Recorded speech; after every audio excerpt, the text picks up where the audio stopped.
جناب علي څه به وایي د سوات واقعه باندې او د دې ماشوم په مړینه باندې جی د دین د یو ادنا طالب العلم په حیثیت باندې زه تاسو ته په ایمان وایم چې زه په دې شرمسار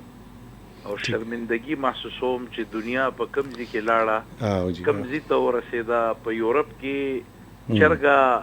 چیلې چې حلال شی دی دا سړی نشي حلالولی نی وجلی شي په ښکاره باندې او دا وطن دی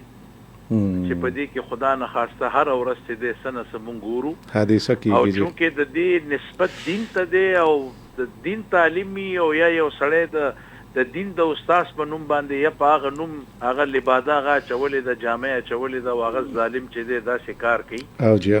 نو د دې خو جی ما ځکه مطالبه کړې د قصاص مې ځکه ویلي دي چې دغه کار ورسره وشي او د چا بچي وجل او دغه والدینو ته چې اوس کم درد رسیدلی دی قسم دی د دې تلافي نه الفاظ کولی شي او نه د دنیا د قارون خزانه هم نشي کولی دا خبره ټیک ده جی نو زه په شدیدو الفاظو کې مذمت کوم او یو درخواست ما په دې خپلو بیان کې دا کړی دی چې څه لږه ډېره ذمهداري د والدینو هم ده همدا خبره ده جی او هغه دا د جی چې یو خدا مدرسه اوس ریکارډ وروته نو دا رجستر نه ده او جی او اوس مې یو ذهن ته بله خبره راله که تاسو خیال کړي په دې ټیوشن وغیره کې هم داسې شکایات څه موده مخکې راغلي بالکل جی کېږي دا ماشومان دي جی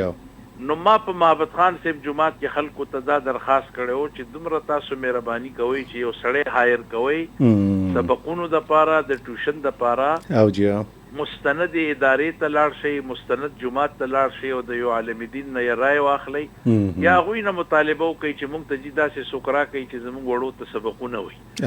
ځکه اوس به د دې تشخیص څنګه کیږي او څنګه به معلومیږي دومره غټه آبادۍ والا ملک دی او هر سړی را پاسېدلی دی او هغه به ځان ته وایي او دا چې کم وحشي را پاسېدلی دی او دی لا ځان ته ملا وایي یا قاري وایي یا څه وایي او د ده د وجې نه ټوله دومره غټه شرمندګي وشوه د مدارسو نوم په دې باندې بدنامي